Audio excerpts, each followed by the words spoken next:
আমরা বলবো আল্লাহ তুমি প্রশ্ন করার আগে তোমার একটা কথা বলি, আমারে কিছু জিজ্ঞেস করো না, আমি সব করেছি।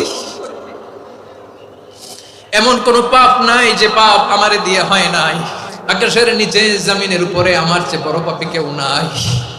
একটা একটা করে আল্লাহ স্বীকার করি আমি পাপী, সব পাপের স্বীকৃতি দিলাম। পৃথিবী না জানুক আমি তো জানি আমি কি পাপ করেছি।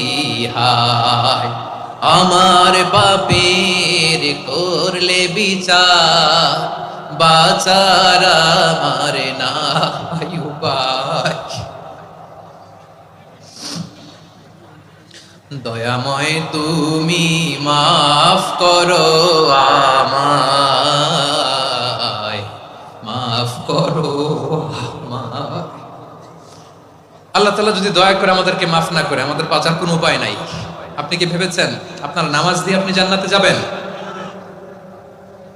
আপনি তাহাজ্জুদ গুজার, সেজদা দিতে দিতে কপালে দাগ ফেলেছেন, এটা আপনারা জান্নাতে নেবে না।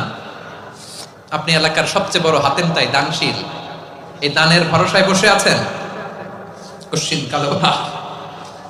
আমাদের নামাজ, আমাদের রোজা, আমাদের ইবাদত, এগুলোকে মিজানের পাল্লায় উঠালে কোনো ওজনই হবে না।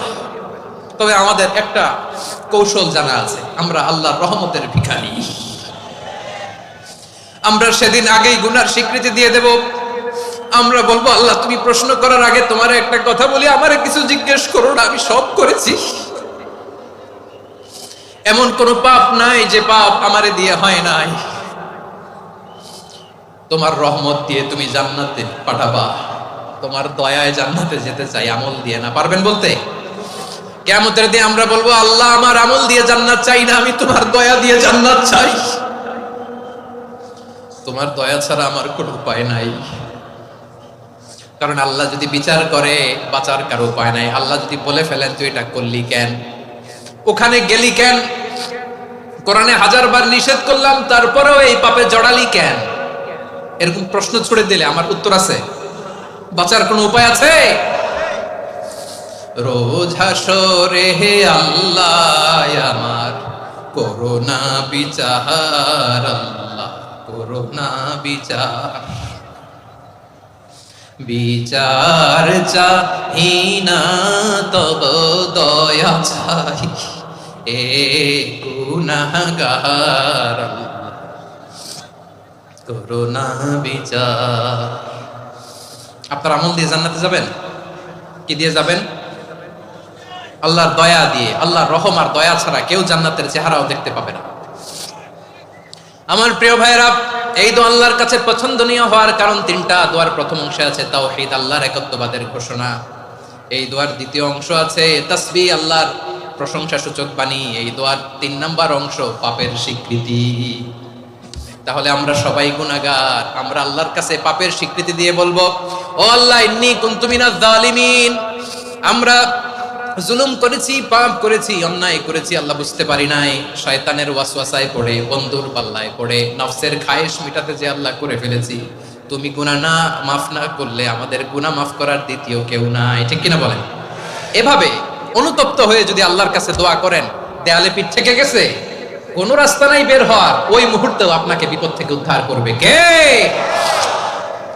বিশ্বনবী চরম বিপদে পড়লে দুটা দোয়া পড়তেন। প্রথম হলো এটা, লা ইলাহা ইল্লা আনতা সুবহানাকা ইন্নী কুনতু মিনাল জালিমিন। এই দোয়াটা আমরা বেশি বেশি পড়ব প্রিয় ভাই। রাজি আছেন? সবাই আওয়াজ করে পড়ুন ইনশাআল্লাহ। আমার প্রিয় ভাইয়েরা, বিপদে পড়লে বিশ্বনবী আরো একটা দোয়া পড়তেন, লা ইলাহা ইল্লাল্লাহুল আযীমুল হালিম, লা ইলাহা ইল্লাল্লাহু রাব্বুল আরশিল আযীম, লা ইলাহা ইল্লাল্লাহু রাব্বুস সামাওয়াতি ওয়াল আরদি ওয়া রাব্বুল আরশিল কারীম।